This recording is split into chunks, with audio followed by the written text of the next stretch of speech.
हाँ, रिकॉर्डिंग का बटन दबाना भूल गया, वेरी गुड। तो प्रेम भाई आ रहे हैं, ये भी पूरी कारिस्तानी करते रहते हैं। मजाक उड़ा रहे हैं।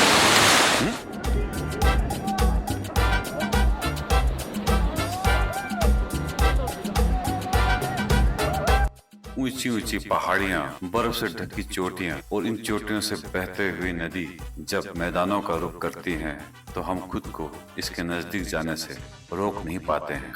कई तरह के एडवेंचर गेम्स हैं जो यहाँ सभी को अपनी ओर आकर्षित करती हैं। व्हाइट वाटर राफ्टिंग भी इनमें से एक जोखिम भरा खेल है जिसे हम एडवेंचर एक्टिविटीज के नाम से जानते हैं। अब हर एडवेंचर एक्टिविटीज में रिस्क तो होता है, इसी रिस्क को लेना ही एडवेंचर कहलाता है। लेकिन रिस्क को हम कम कर सकते हैं इसके नियम को समझकर, कुछ सावधानियां अपनाकर और जो भी इस विषय इंस्ट्रक्शंस हैं उसे पूरी तरह फॉलो कर। यूं तो जो राफ्टिंग है वो एक बहुत सेफ खेल माना जाता है, लेकिन फिर भी कहीं न कहीं कोई न कोई गलती हो जाती है और बहुत सी बहुमूल्य जानें खतरे में पड़ जाती हैं। यहाँ हमारी कोशिश ये है कि कुछ सावधानियां आप अवश्य देखें और उसे अमल में लाएं ताकि आगे आप इस रोमांच का आनंद ले सकें, न कि खुद को किसी मुसीबत में डालें। वाटर राफ्टिंग हो चाहे कोई भी गेम्स हो, कोई भी एडवेंचर एक्टिविटीज हो, आप सबसे पहले ये देखें क्या उसके पास लाइसेंस है, अनुभव है या नहीं, या क्या वो पंजीकृत है। ये देखना सबसे ज्यादा जरूरी है, क्योंकि अक्सर ऐसा होता है कुछ प्रतिशत ऐसे भी होते हैं जिन्हें कोई अनुभव ना हो और यही कहीं ना कहीं अनहोनी का कारण बनते हैं। राफ्टिंग के वक्त जो जैकेट है, जिसे आप लाइफ जैकेट कहते हैं या फिर इसे पर्सनल फ्लोटिंग डिवाइस कहते हैं, PFD जिसे हम शॉर्ट फॉर्म में कहते हैं, ये सब बॉडी वेट के हिसाब से होना अनिवार्य है। जब आप राफ्ट में बैठते हैं तो आपको जिस तरह हवाई जहाज में आप बैठते हैं तो सुरक्षा के कुछ नियम सिखाए जाते हैं या बताए जाते हैं, उससे आप प्लीज गौर से सुनिएगा और उसका पालन करने की पूरी कोशिश करें।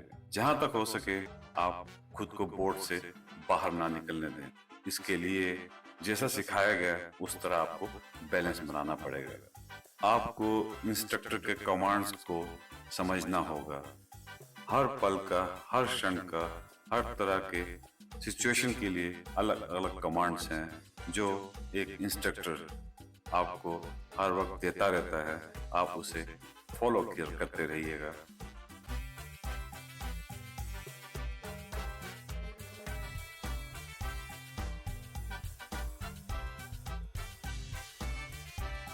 सबसे बड़ी बात है कोई भी सिचुएशन हो, घबराहट में ना रहें, थोड़ा संयम रखें। अगर आप घबराओगे तो छोटी सी बात भी आपको बहुत बड़ी दिखेगी और आप खुद को मुसीबत में पाओगे। जो एक प्रशिक्षित गाइड होगा वो CPR इत्यादि और फर्स्ट एड के लिए हमेशा ट्रेंड होता है। बाकी जितने भी प्रोटेक्टिव गियर्स हैं जिनमें आपका हेलमेट है, भले ही आपका जो दायरा है बहुत कम हो, आपकी जो दूरी है बहुत कम है, लेकिन आप हेलमेट जरूर पहनिएगा, क्योंकि ये आपको किसी भी तरह की सिर की चोट से आपको बचाता है।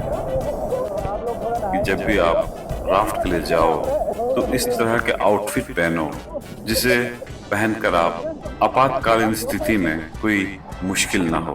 ढीले कपड़े, साड़ी इत्यादि ना पहने, क्योंकि बचाव की स्थिति में या आपातकाल की स्थिति में कठिनाई होती है। आजकल अक्सर देखने में आता है कि राफ्टिंग करते वक्त आप अपने जो पल है, अपने क्षण है, उनको कैमरे में कैद कर हमेशा के लिए यादगार के रूप में रखना चाहते हैं। लेकिन यहाँ तक माना गया है कि कैमरा अगर कोई यूज करता है राफ्टिंग के वक्त, इवन वो चाहे आपका राफ्ट का गाइड ही क्यों ना हो, उससे ध्यान भटक सकता है, क्योंकि वो उसकी कोशिश रहती है कि आपको ज्यादा से ज्यादा कवर करे और कई बार वो सामने आ रहे ऑब्स्टेकल को नहीं देख सकता है। ऐसी भी बात चल रही है कि क्या इस तरह के कैमरे अलाउ करें या नहीं। ये तो बात की बात है कि प्रशासन जाने, लेकिन हाँ ये बात भी सोचने योग्य जरूर है, क्या एक्शन कैमरे का उपयोग सही है। जनरली देखा है कि कुछ लोग साड़ी वगैरह पहन के भी राफ्टिंग करने उतर जाते हैं, जो मतलब विच इज नॉट करेक्ट। क्योंकि आपको अपनी क्लोथिंग आपकी ऐसी होनी चाहिए कि इन केस अगर आपका राफ्ट कैप्साइज होता है या क्लिप हो जाता है तो एटलीस्ट आप अपनी बॉडी को मूव करके अपने आप को सेव कर सकें। इस तरह के कपड़े आपके होने चाहिए। सेकेंडली आपको जो है मेडिकली फिट होने चाहिए। कई बार देखने में आया कि लोग अपना जो कोई ऐसी कोई गंभीर बीमारी है जो उसको छुपाते हैं, क्योंकि इसका लुक लेना तो सभी चाहते हैं, लेकिन उनको जैसे ही राफ्ट का ये बार फ्लिप कर जाती है तो ये जो हादसे होने के बाद जो मौत का कारण है ये हार्ट अटैक जो है, सडन जो ट्रमा सा होता है वो ज्यादा है। बृहस्पति की डूबने से मर रहे हैं कोई लोग। तो ज्यादा जो अपनी बीमारी वगैरह जो है, अगर आपके पास एक्चुअल आप बीमार हैं तो आप अपने उस चीज को अवॉइड करें। जो एक्ट एंड रूल जो बने हुए उसमें क्लियर कट मेंशन किया गया है कि कोई आदमी कोई बीमार है तो अस्थमेटिक है, कोई जिसके कोई हार्ट की प्रॉब्लम है, वो इन सब गतिविधियों से थोड़ा दूर रहे। तो ये आपको personal responsibility as a operator और एज ए गाइड आपको लेनी पड़ेगी कि कोई हादसा ना हो। देखने में ये भी आता है कि थोड़ा, क्योंकि ये सीजनल वर्क है तो सीजन में लोग ज्यादा पैसे कमाने के लिए भी इसको बड़े रैश तरीके से करते हैं।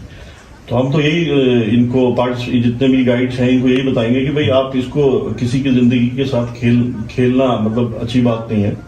You must do it with in the limit.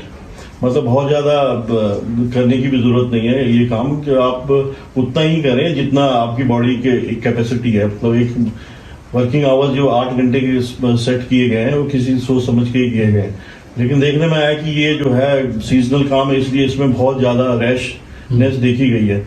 इस वजह से भी हादसे काफी ज्यादा होते हैं।